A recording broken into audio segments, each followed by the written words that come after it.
Auzubillahi min zalik. Dua dosa ini tetap mengalir meski sudah meninggal. Bismillahirrohmanirrohim. Assalamualaikum warahmatullahi wabarakatuh. Syukur alhamdulillah kita bisa berjumpa lagi di channel Catatan Wisata Iman ini. Kali ini kita akan membahas dua dosa ini tetap mengalir meski sudah meninggal. Shalawat dan salam selalu dan tetap tercurahkan kepada junjungan kita Nabi besar Muhammad Sallallahu Alaihi Wasallam. Harapan dan doa saya semoga saudaraku semuanya selalu diberikan kesehatan, dilapangkan rezekinya, diampuni dosa-dosanya, dan dipanjangkan umurnya, amin ya robbal alamin. Sahabat beriman yang dirahmati Allah Subhanahu wa Ta'ala, sebagian manusia bisa dengan mudah melakukan perbuatan dosa dalam kehidupan sehari-hari. Karena seringnya dilakukan, tindakan itu terkadang dianggap biasa sehingga tidak terasa seperti dosa. Padahal dosa bukanlah perkara main-main. Allah Subhanahu wa Ta'ala telah siap memberikan balasan mutlak neraka bagi hambanya yang ingkar. Ternyata, tanggung jawab terhadap dosa maksiat yang pernah dilakukan tidak terputus begitu saja, meski sudah meninggal dunia. Selama perbuatan maksiat tersebut masih berdampak dan berpengaruh kepada orang lain, maka dosanya akan tetap mengalir kepada pelakunya. Apa saja dosa-dosa tersebut? Jika biasanya kita mengenal amal jariah yang pahalanya mengalir meski sudah meninggal, maka ada juga dosa jariah yang dijanjikan Allah Subhanahu wa Ta'ala akan diterima manusia saat sudah meninggal. Seseorang akan tetap mendapatkan dosa karena perbuatannya semasa di dunia masih berpengaruh buruk terhadap orang lain. Padahal di alam barzah manusia sangat membutuhkan limpahan pahala sebagai pertolongan mereka menunggu hari kiamat. Namun karena dosa jariah ini, mereka justru harus menanggung dosa-dosa yang dilakukan orang lain, akibat pengaruh atas tindakan maksiat yang pernah ia lakukan semasa hidup. Sesungguhnya kami menghidupkan orang-orang mati dan kami menuliskan apa yang telah mereka kerjakan dan bekas-bekas yang mereka tinggalkan. Dan segala sesuatu kami kumpulkan dalam kitab induk yang nyata, Lauh Mahfuz.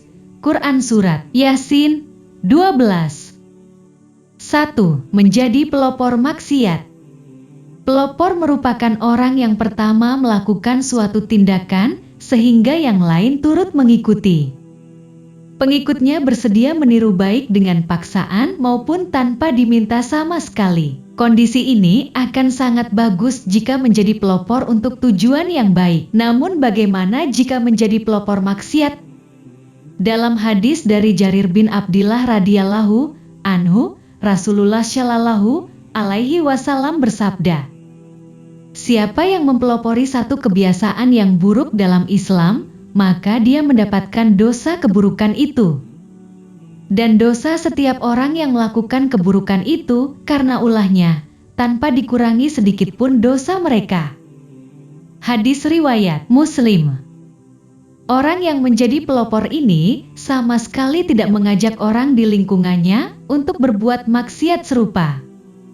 Ia juga tidak memberikan motivasi kepada orang lain untuk mengikutinya. Namun karena perbuatannya ini ia berhasil menginspirasi orang lain melakukan maksiat serupa. Itulah mengapa anak Nabi Adam, Kabil, yang menjadi orang pertama yang membunuh manusia harus bertanggung jawab atas semua kasus pembunuhan di alam ini. Nabi Shallallahu Alaihi Wasallam bersabda, "Tidak ada satu jiwa yang terbunuh secara zalim, melainkan anak Adam yang pertama kali membunuh akan mendapatkan dosa karena pertumpahan darah itu." Hadis riwayat Bukhari nomor 3157, Muslim nomor 4473, dan yang lainnya. Tidak bisa dibayangkan bagaimana dosa yang akan ditanggung pelopor dan pendesain rok mini, baju Yuchensi, penyebar video porno, dan masih banyak tindak maksiat lainnya. Sebagai pelopor dosa mereka akan terus mengalir hingga hari kiamat kelak. 2. Mengajak orang lain melakukan kesesatan dan maksiat. Berbeda dengan pelopor yang hanya menginspirasi orang lain. Orang yang satu ini dengan nyata mengajak orang lain untuk melakukan kesesatan dan tindakan maksiat. Merekalah merupakan juru dakwah kesesatan, atau mereka yang mempropagandakan kemaksiatan. Dalam Al-Quran Allah Subhanahu wa Ta'ala menceritakan bagaimana orang kafir kelak akan menerima dosa dari kekufurannya. Belum lagi dengan dosa-dosa orang-orang yang juga mereka sesatkan. Mereka akan memikul dosa-dosanya dengan penuh pada hari kiamat. Dan berikut dosa-dosa orang yang mereka sesatkan yang tidak mengetahui sedikitpun bahwa mereka disesatkan. Quran Surat An-Nahl 25. Ayat ini memiliki makna yang sama dengan hadis dari Abu Hurairah radhiyallahu anhu. Rasulullah shallallahu alaihi wasallam bersabda, "Siapa yang mengajak kepada kesesatan, dia mendapatkan dosa, seperti dosa orang yang mengikutinya, tidak dikurangi sedikit pun." Hadis riwayat Ahmad nomor 9398, Muslim nomor 6980, dan yang lainnya. Contoh mudah terkait hadis ini adalah orang-orang yang menjadi propaganda kesesatan.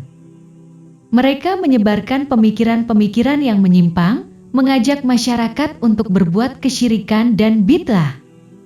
Merekalah para pemilik dosa jariah. Lantas bagaimana dosa mereka selama masih ada manusia yang mengikuti apa yang mereka serukan? Maka selama itu pula orang ini turut mendapatkan limpahan dosa, sekalipun dia sudah dikubur tanah. Termasuk juga mereka yang mengiklankan maksiat, memotivasi orang lain untuk berbuat dosa. Sekalipun dia sendiri tidak melakukannya, namun dia tetap mendapatkan dosa dari setiap orang yang mengikutinya. Semoga kita lebih berhati-hati dalam bertindak dan lebih banyak melakukan amal saleh dibanding dosa-dosa maksiat. Karena hidup tidak hanya semata di dunia lalu selesai ketika sudah meninggal. Namun perjalanan masih panjang untuk menuju kehidupan yang kekal. Demikian yang bisa kita bagikan tentang dua dosa ini, tetap mengalir meski sudah meninggal. Semoga bermanfaat untuk kita semua. Amin ya robbal alamin. Assalamualaikum warahmatullahi wabarakatuh.